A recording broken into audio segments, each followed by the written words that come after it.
प्रिय विद्यार्थियों,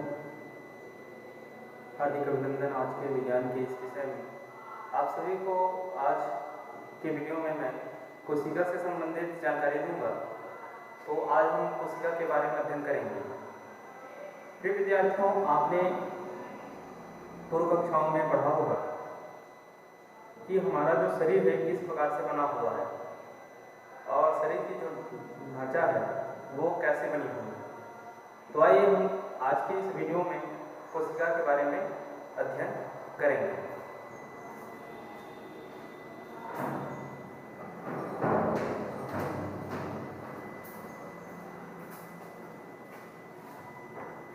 प्रिय विद्यार्थियों, आज हम कोशिका के बारे में अध्ययन करने जा रहे हैं। तो कोशिका होता क्या है? तो सबसे पहले हम इसके प्राचीन इतिहास के बारे में जानकारी लेते हैं। तो प्रत्येक जीवधारी जो है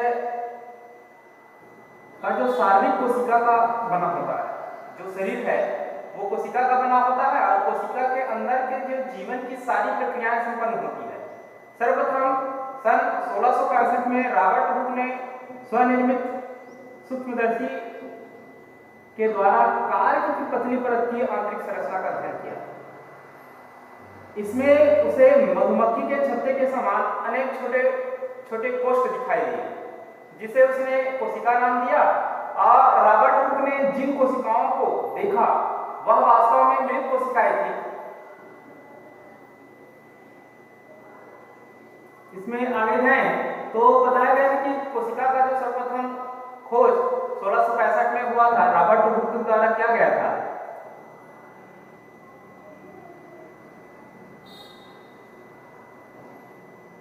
रॉबर्ट हुक नामक में वैज्ञानिक थे, उनके द्वारा कोशिका की खोज की गई थी। और ये एक अंग्रेज वैज्ञानिक थे और इन्होंने कार्क में एक मधुमक्खी के छत्ते के समान जो हेक्सागोनल संरचना देखी, जिसे उन्होंने कोशिका का नाम दिया था। उन्होंने अपनी किताब माइक्रोग्राफिया में कार्क से कोशिका की खोज का वर्णन का प्रस्तुतिकरण किया था। सर्वप्रथम कोशिका संबंधी कार्यों में अध्ययन के कारण रॉबर्ट हुक को कोशिका विज्ञान का पिता भी कहा जाता है। कोशिका का अध्ययन विज्ञान की जिस शाखा से की जाती है उस शाखा को कोशिका विज्ञान कहा जाता है और इंग्लिश में साइटोलॉजी के नाम से जाना जाता है। सबसे पहले मृत कोशिका की खोजकर्ता रॉबर्ट हुक हुए थे। उन्होंने ही कार्क में इसकी खोज की थी और सबसे पहले जीवित कोशिका के खोजकर्ता एंटोनी वान ल्यूवेनहॉक थे, जिन्होंने सर्वप्रथम बैक्टीरिया, शुक्राणु, अंडाणु कोशिका की खोज की थी। जीवाणु कोशिका संबंधित कार्यों में अध्ययन के कारण एंटोनी वान ल्यूवेनहॉक को जीवाणु विज्ञान का पितामह कहा जाता है, क्योंकि उन्होंने सर्वप्रथम जीवाणु की खोज किया था। इस कारण से इनको जीवाणु विज्ञान का पिता कहा जाता है। और हम इसकी परिभाषा की बात करें कोशिका, तो कोशिका का परिभाषा हम इस प्रकार से दे सकते हैं। जो जीवों की जो संरचनात्मक इकाई है, जीवों की संरचनात्मक तथा क्रियात्मक इकाई जो स्वतः जनन सामर्थ्य रखती हो, कोशिका कहलाती है। दूसरे शब्दों में कहा जाए, कोशिका को जीवन की मूलभूत इकाई तथा किसी जीव की संरचनात्मक इकाई या कार्यात्मक इकाई कहा जाता है। जीवों की कोशिका के रूप का आकार और संख्या में काफी भिन्नता होती है। मानव शरीर की सबसे छोटी जो इकाई कोशिका ही कहलाती है। हम बात करें कि हमारा जो शरीर है किस प्रकार से निर्मित हुआ है, तो मानव का शरीर लें। मानव का शरीर जो है कई अंग तंत्रों से मिलकर बना हुआ है और अंग तंत्र जो है अंगों से मिलकर बना हुआ है, अंग कई ऊतकों से मिलकर बना हुआ है और उदक कोशिका से मिलकर बना हुआ है। तो इस प्रकार से कोशिका का अध्ययन हम करते हैं। वैसे कई प्रकार की कोशिकाओं कोशिकाएं होती है, हम देखें तो हमारी जो कोशिकाएं हैं, तरह तरह की कोशिकाओं का अवलोकन करने में पता चलता है कि विभिन्न प्रकार की जो कोशिकाएं हैं वो मिलता है। और हम कोशिकाओं को देखने के लिए सूक्ष्मदर्शी का उपयोग करते हैं। अब इसकी आकार की बात करें कोशिकाओं का, तो कोशिका का जो आकार है वो सबसे छोटी जो कोशिका होती है माइक्रोप्लाज्मा गैलोसेप्टिकम नाम का जीवाणु है, जो सबसे छोटी कोशिका होती है, जिनका जो है लंबाई की बात करें तो 1.01 माइक्रोमीटर होता है। प्लूरोन्यूमोनिया लाइक ऑर्गन, जिसको PPLO के नाम से जाना जाता है, यह एक वायरस और बैक्टीरिया के मध्य का कड़ी होता है। माइकोप्लाज्मा और जो PPLO जो प्लूरोन्यूमोनिया लाइक ऑर्गेनिज्म कहा जाता है। आगे इसमें देखें तो सबसे जो बड़ी कोशिका की बात करें तो सबसे बड़ी कोशिका शुतुरमुर्ग की होती है, ऑस्ट्रिच, और ये इनके जो अंडे होते हैं ये सबसे बड़ी कोशिका कहलाती है। शुतुरमुर्ग जो है वह प्राणी होते हैं जिसकी ठोकर मात्र से व्यक्ति के प्राण निकल सकते हैं, इतनी ताकतवर होती है। और इनकी जो कोशिका है तंत्रिका तंत्र होती है, वो जिसकी लंबाई लगभग 90 सेंटीमीटर से 1 मीटर तक होती है और सबसे लंबी तंत्रिका तंत्र की माना जाता है शुतुरमुर्ग का। इससे अधिक भी हो सकती है।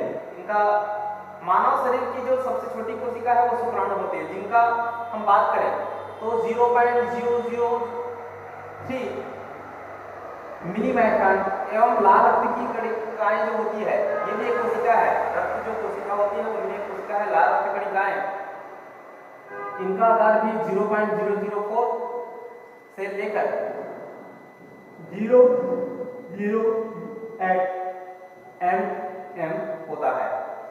मानव शरीर की जो सबसे बड़ी कोशिका की बात करें तो अंडाणु होता है, जिसका जो आकार है 120 इंटू मल्टीपल 150 mm होता है। और हमने रक्त की बात की। अब हम यदि कोशिकाओं का वर्गीकरण की बात करते हैं तो वर्गीकरण के दृष्टिकोण से हम कोशिकाओं की बात करें तो कई प्रकार की कोशिकाएं उत्पन्न होती है और कई कोशिकाएं हैं। ये मुख्यतः हम दो कोशिकाओं के बारे में अध्ययन करते हैं, एक तो बहुकोशिकीय है और एक कोशिकीय है। ऐसे जो कुछ कोशिकाएं होती हैं जो केवल एक ही कोशिका से बने होता है, अर्थात इनमें सारी जो क्रियाएं हैं, इनकी क्रियाएं की बात करें तो सारी जो क्रियाएं हैं एक ही कोशिका में संपन्न होता है, जैसे उत्सर्जन है, श्वसन है, या फिर पाचन है, एक ही कोशिकाओं में संपन्न होती है। इनके जो कुछ उदाहरण हैं, जैसे अमीबा की बात करें, पैरामीशियम की बात करें, ठीक है, तो इसका हम डायग्राम भी देख सकते हैं। अमीबा, पैरामीशियम,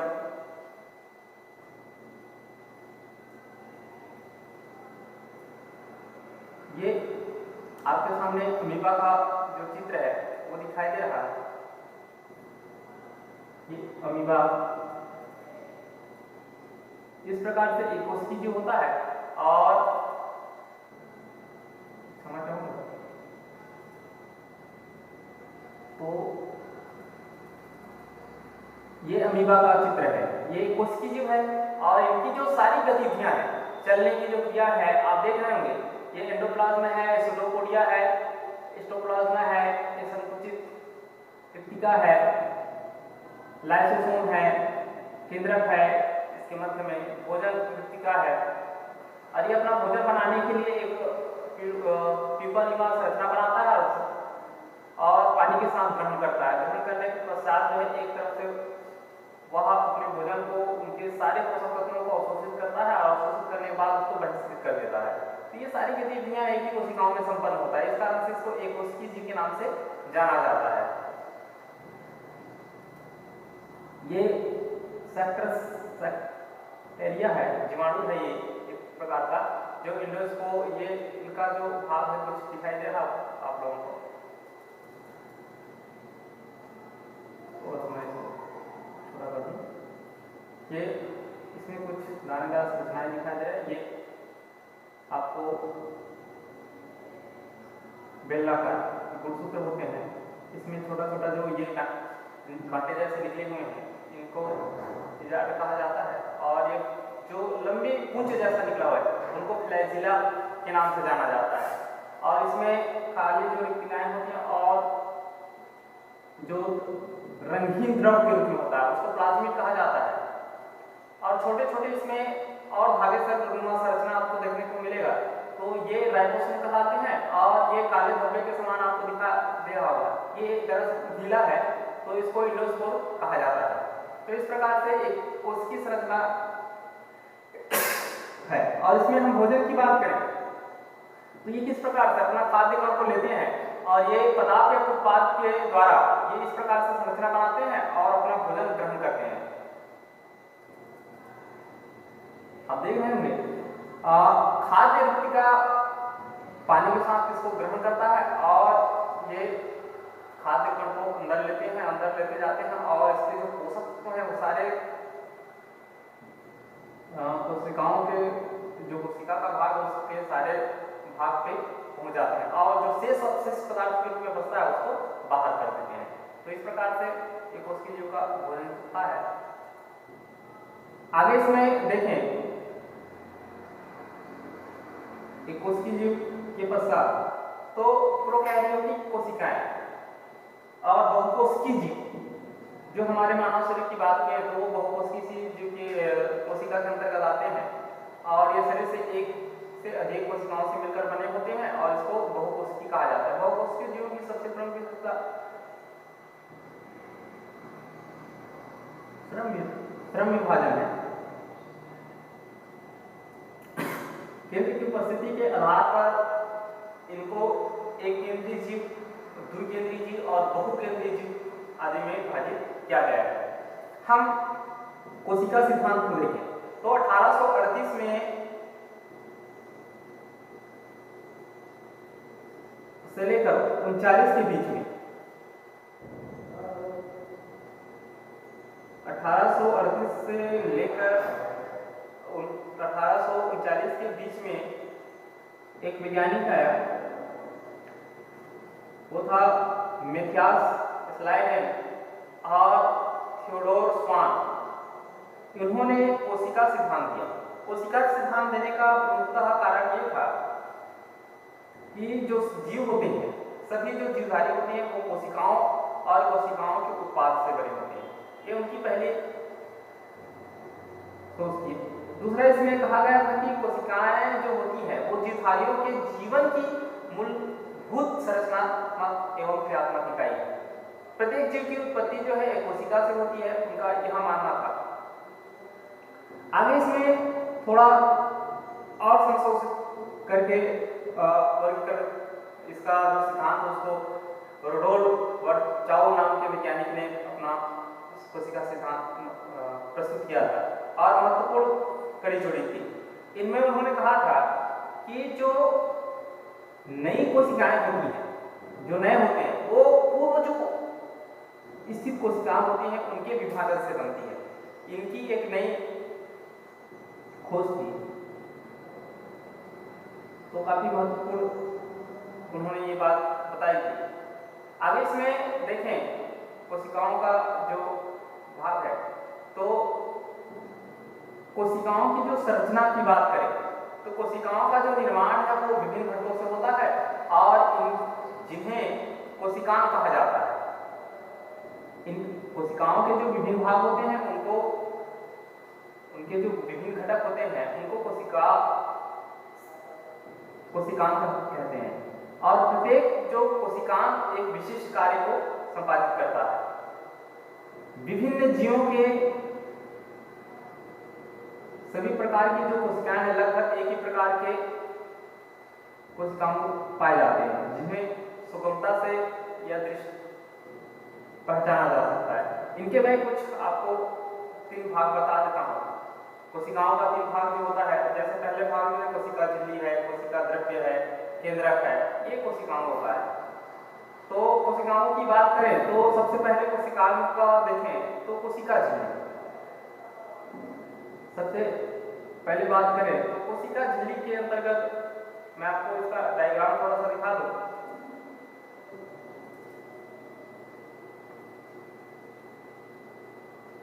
तो कोशिका झिल्ली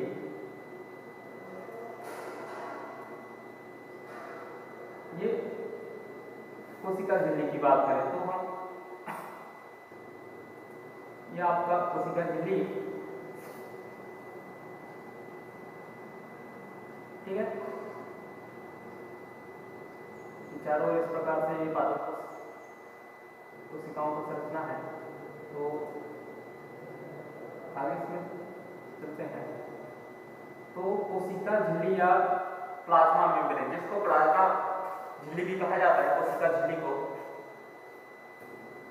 तो प्रमुखतः इसका हम उदाहरण देखें तो कार्य क्या है। हम डायग्राम में देखें तो ये जो आपको काली पट्टी जैसा दिखाई दे रहा है ये प्लाज्मा झिल्ली कहलाता है। ये पूरा जो है आपके कोशिका के चारों ओर दिखाई दे रहा है वो प्लाज्मा झिल्ली कहलाता है। अब इसके कार्य क्या होते हैं इसके बारे में हम देखें तो यह जंतु या वनस्पति दोनों कोशिकाओं में उपस्थित हो गए।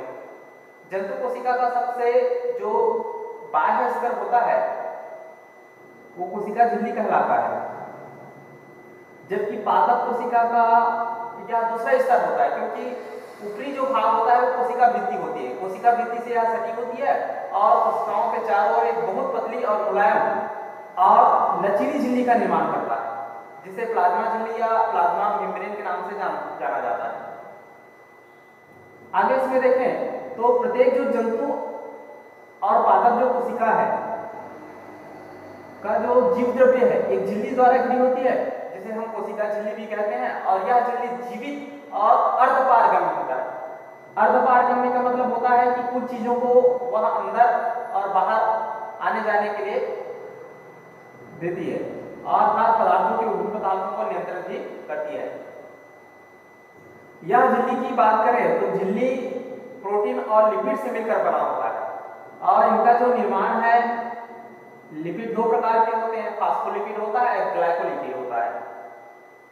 प्लाज्मा झिल्ली का जो सबसे मान्य जो मॉडल था सिंगर और निकलसन नामक वैज्ञानिक ने प्रस्तावित किया था, जिनको द्रव मोज़ेक मॉडल के नाम से जाना जाता है। कोशिका भित्ति या सेल वॉल की बात करें जो पादप कोशिका का महत्वपूर्ण भाग होता है, तो हम इसकी बात करें तो पादप कोशिका का एक महत्वपूर्ण भाग देखें कोशिका भित्ति या सेल वॉल की बात करें, यह हम पादप कोशिका का डायग्राम है। तो इनके जो बाहर की जो ये आपको दिखाई दे रहा है ये कहलाता है कोशिका भित्ति। ये बाहर वाला जो स्वरूप है ये कोशिका भित्ति कहलाता है। और कोशिका भित्ति होता क्या है तो इसको यदि देखें कोशिका भित्ति की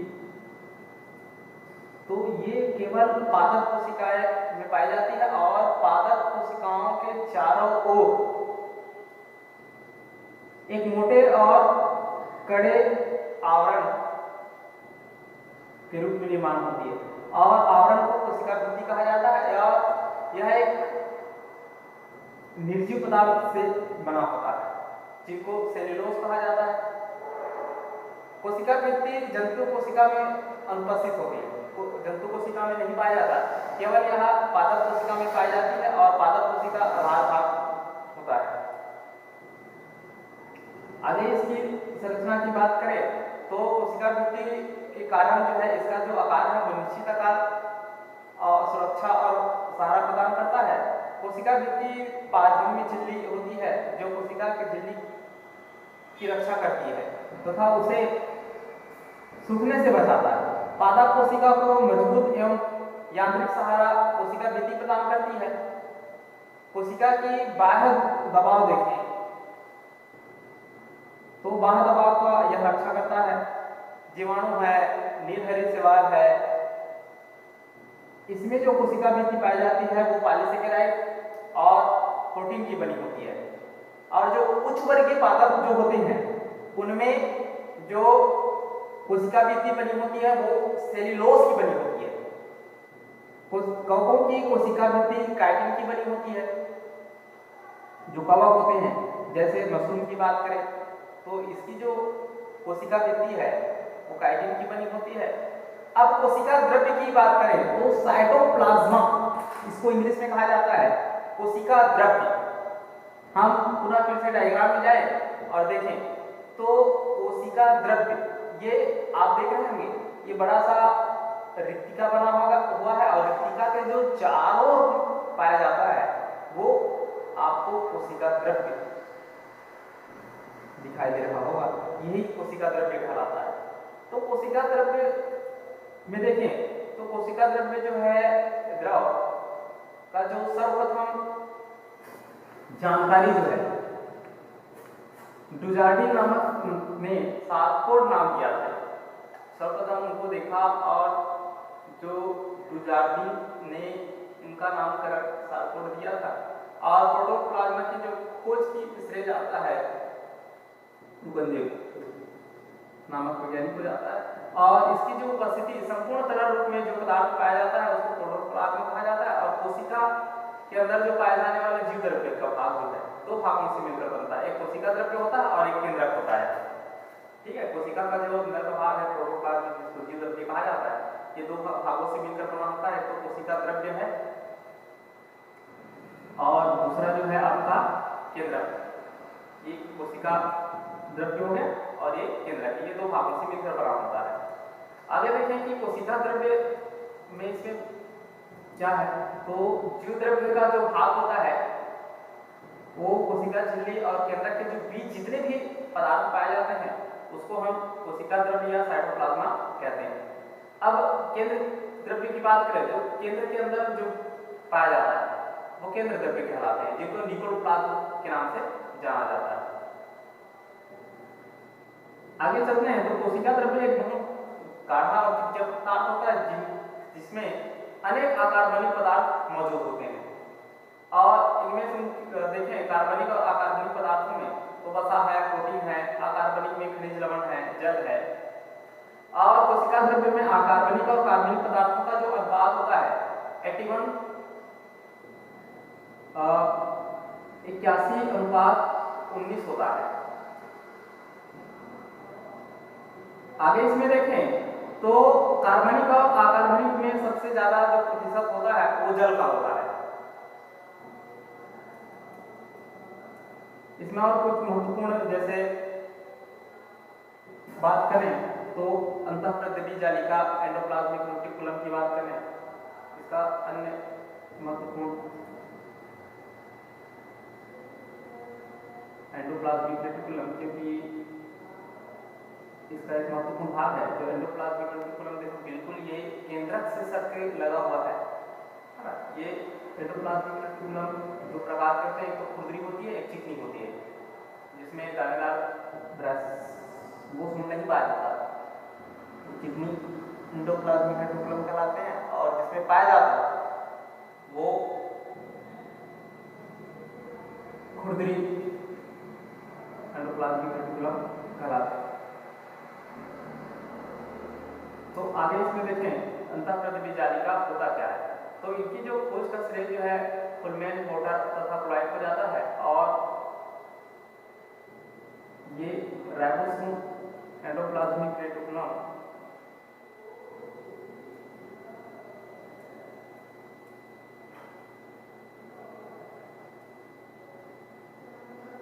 की झिल्लियों, देखिए राइबोसोम एंडोप्लाज्मिक रेटिकुलम झिल्लियों की इसकी झिल्लियों की सतह पर पाए जाते हैं और महीन द्रव्य में झिल्लीदार अनियमित नलिकाएं, घना जाल ऐसा इसकी संरचना होता है। और अंतःप्रद्रवी जालिका में उपस्थित जो अनियमित नलिकाएं जो घना होता है उनको ट्यूब्यूल्स के नाम से जाना जाता है। इस जालिका को अंतःप्रद्रवी जालिका के नाम एंडोप्लाज्मिक रेटिकुलम भी कहते हैं इंग्लिश में, हिंदी में इनको अंतःप्रद्रवी जालिका और इंग्लिश में एंडोप्लाज्मिक रेटिकुलम कहा जाता है। आगे इसमें देखें एंडोप्लाज्मिक रेटिकुलम में जो नलिका होती है उसमें तरल द्रव्य भरा रहता है और तरल द्रव्य भरना होने के कारण कोशिका द्रव्य मिश्रित पदार्थों का जो संचार करती है, संचार में परिवहन कार्य करती है।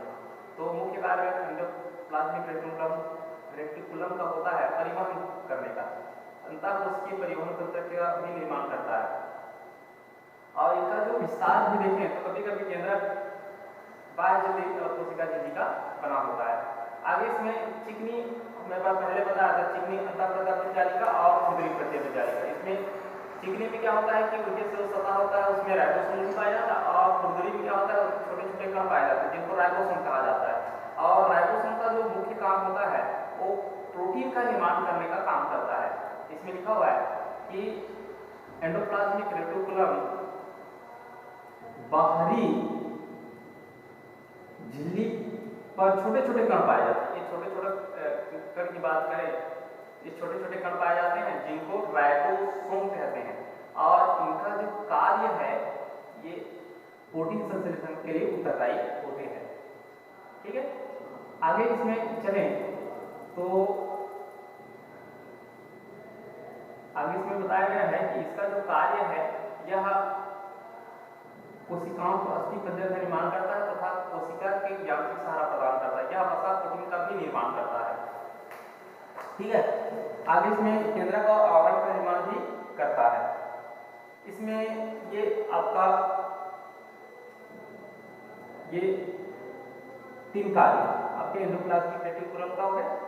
आगे देखें राइबोसोम की बात करें। राइबोसोम ये होता क्या है? सभी जो कोशिकांग होते हैं उनमें सबसे छोटा कोशिकांग जो है राइबोसोम कहलाता है। और इसकी जो खोज की बात करें तो पैलाडे नाम के एक वैज्ञानिक था जिन्होंने इनकी खोज की थी। और इनकी जो रचनाएं हैं प्रोटीन और आरएनए से बनी होती है, और एंडोप्लाज्मिक रेटिकुलम के यहाँ झिल्ली के सतह पर पाए जाते हैं, और कभी ये गुच्छों में रहते हैं और बिखरे होते हैं जिन्हें पॉलीराइबोसोम भी कहा जाता है और पॉलीसोम भी कहते हैं। आगे इसमें देखें तो पॉलीसोम का जो कार्य होता है वो प्रोटीन निर्माण का काम करता है, और राइबोसोम प्रोटीन निर्माण के कार्य किया जाता है। इसको एक नाम से जाना जाता है प्रोटीन निर्माण की फैक्ट्री या प्रोटीन निर्माण सक्रिय स्थल या इंजन ऑफ द सेल, ऐसा कहा जाता है इसके बारे में। तो इसमें लिखा भी गया है कि प्रोटीन निर्माण की फैक्ट्री, या फिर इसी को कहा जाता है प्रोटीन निर्माण सक्रिय स्थल, या दूसरे शब्दों में इसको कहा जाता है इंजन, ये इंजन ऑफ द सेल आदि नाम से इसको जाना जाता है। ये राइबोसोम का नाम है करण के देखें तो इसमें यदि किसी कोशिका में राइबोसोम अनुपस्थित होता है तो प्रोटीन संश्लेषण का जो काम है वो नहीं हो पाता, और इस प्रोटीन संश्लेषण का नाम ना होने के कारण जो मनुष्य का जो आरबीसी होता है, रेड ब्लड कॉर्पस होते हैं, वो राइबोसोम और रेटिकुलम उसमें नहीं पाए जाते। राइबोसोम ऐसे दो प्रकार के होते हैं, 70S राइबोसोम और 80S राइबोसोम। 70S में बात करें तो 70S जो है वो प्रोकैरियोटिक कोशिकाएं, मुख्यतः कोशिकाओं को पूर्व में प्रोकैरियोटिक और यूकैरियोटिक जिसमें विकसित प्रकार के केंद्रक पाए जाते हैं, ये यूकैरियोटिक में है, और जिसमें विकसित प्रकार के केंद्रक झिल्ली केंद्रक नहीं पाए जाते थे वो प्रोकैरियोटिक। जैसे कोशिकीय जीवों की बात करें तो उसमें प्रोकैरियोटिक कोशिकाएं, प्रो माने प्राइमरी जो पहले के हुए। ठीक है, तो इसमें कुछ उदाहरण भी दिया गया है। जीवाणु का जो अपवाद है माइटोकॉन्ड्रिया का इसमें उदाहरण है 70-80 का देखें तो इसमें जो कोशिकाएं पाए जाते हैं वो पादप और जंतु दोनों में इसका विवरण मिलता है। आगे इसमें देखें तो माइटोकॉन्ड्रिया की बात करें तो माइटोकॉन्ड्रिया का ये भाग जो होता है, जैसे इसमें चलें तो माइटोकॉन्ड्रिया को देखते हैं तो माइटोकॉन्ड्रिया ये इस प्रकार की संरचना होता है। दोनों में संरचनाएं जो है पादप और जंतु में एक समान तत्व होता है, और आप सभी जो है अपने बुक में कोशिकाओं का जो अध्ययन कर रहे हैं उसका क्वेश्चन आंसर बनाकर आप इसके डायग्राम को अच्छा से तैयारी करिए, क्योंकि ये प्रत्येक साल जो है आता है, तो आप सभी इनका अच्छा से अध्ययन करेंगे। आगे इसमें देखें तो माइटोकॉन्ड्रिया की बात कर रहा था, तो माइटोकॉन्ड्रिया की जो खोज की बात करें तो इसकी जो खोज है वो कालिकर नाम के एक वैज्ञानिक ने की सर्वप्रथम। उसके बाद जो है इसका जो नामकरण की बात करें तो आल्टमैन नाम का वैज्ञानिक आया और आल्टमैन वैज्ञानिक के द्वारा जो सर्वप्रथम इसका वर्णन किया गया और बाय लाप्लास्ट का नाम दिया गया। बाद में इसको बेंडा नाम का वैज्ञानिक है और इसको माइटोकॉन्ड्रिया का नाम से परिवर्तित कर दिया गया। आगे इसमें देखें तो माइटोकॉन्ड्रिया का होता है वो पीला रंग का राइबोफ्लाविन में उपस्थित होने के कारण पीला रंग का दिखाई देता है और माइटोकॉन्ड्रिया कोशिका द्रव्य में बिखरी होती है ना। तो लाइट माइक्रोस्कोप में देखने पर दानेदार या गोलाकार दिखाई देता है माइटोकॉन्ड्रिया जो है। और ये माइटोकॉन्ड्रिया जो है एक दुबली झिल्ली से घिरी होती है। आंतरिक झिल्ली विभिन्न प्रकार के बलक का निर्माण करता है और झिल्ली क्रिस्टी के नाम से जानते हैं। और दूसरे इसमें देखें इसका डायग्राम है, अगले वीडियो में भी आपको दिखा दूंगा, यह डायग्राम में भी दिखा दूं। तो ये इस प्रकार से आपको संरचना जो दिखाई दे रहा है ये क्रिस्टी कहलाते हैं। ये टेढ़ा मेढ़ा बना हुआ है ना। क्रिस्टी में F1 कण जो है और फर्नांडेस मोरल पार्टिकल मौजूद होते हैं और इन कण को ऑक्सीसोम एंजाइम पाए जाते हैं इन कणों में। और इसका जो महत्वपूर्ण बात है ये कोशिकीय श्वसन का क्रियास्थल है, अर्थात इसको पावर ऑफ द सेल भी कहा जाता है ना। माइटोकॉन्ड्रिया के कारण क्या है इसमें पदार्थों का जो भोज्य पदार्थ होते हैं उनका ऑक्सीकरण होता है। ऑक्सीकरण होने के पश्चात ऊर्जा को उत्पन्न करते हैं। तो इस तरह से इसको कोशिका का ऊर्जा क्रिया, इंग्लिश में इसको powerhouse of the cell कहा जाता है ना। मुक्त एनर्जी करते हैं यहाँ पर ऑक्सीकरण होने के बाद उनको जो ऊर्जा मिलता है हमारे दैनिक गति में जो कार्य करते हैं उसके लिए ऊर्जा की आवश्यकता पड़ती है। तो माइटोकॉन्ड्रिया भोज्य पदार्थों को ग्रहण करने के बाद उसको ऑक्सीकरण करता है। ऑक्सीकरण होने के पश्चात जो है उसमें ऊर्जा मुक्त होती है और कुछ ऊर्जाओं को देता है और सेव करके रखता है कुछ ऊर्जाओं को, इसीलिए इसको कोशिकाओं का ऊर्जा गृह के नाम से जाना जाता है। अगला इसमें देखें तो आपके यहाँ से बहुत सारे आएंगे टीवी देखें 38 एटीपी ऊर्जा का निर्माण करती है, जिनको यदि इंग्लिश में देखें एटीपी का तो एडेनोसिन ट्राइफॉस्फेट के नाम से जाना जाता है ये, ठीक है। आगे हम इसमें जाए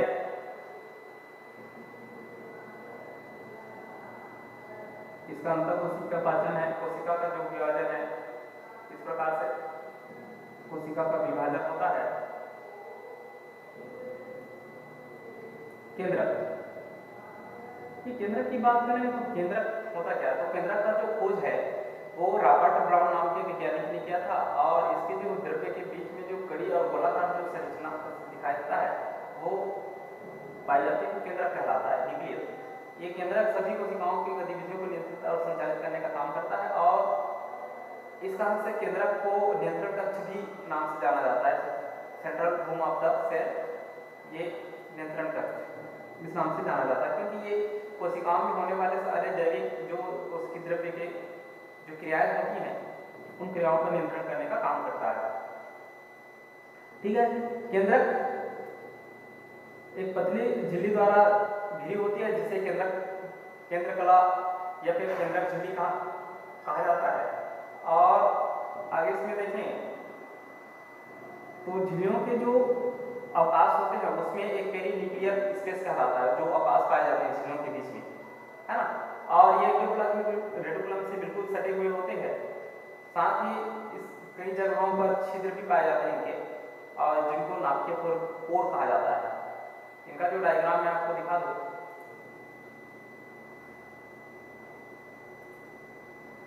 तो ये नाभिकीय छिद्र जो नाभिकीय पोर का नाम मैंने आपको बताया था, अब बिल्कुल एंडोप्लाज्मिक रेटिकुलम जो है इससे सटी हुई है।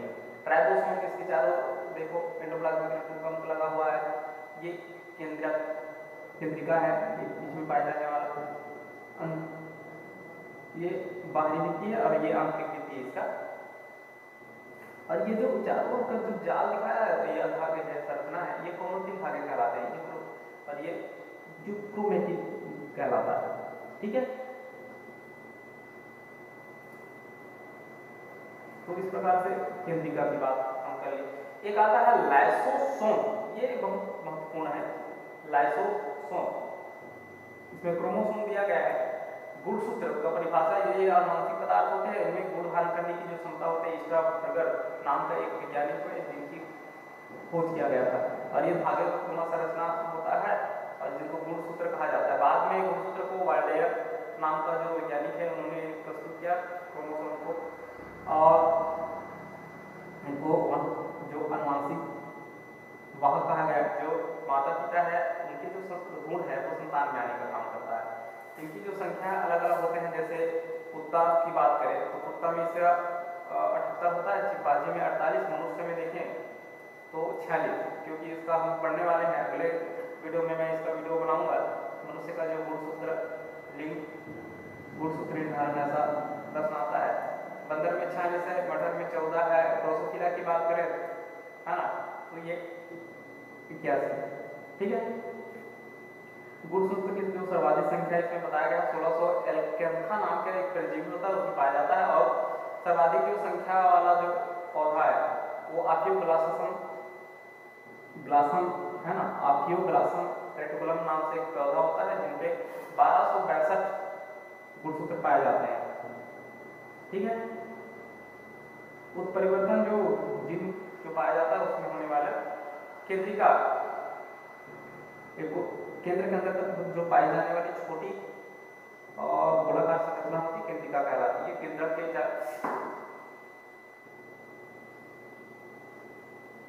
आगे इसमें देखें,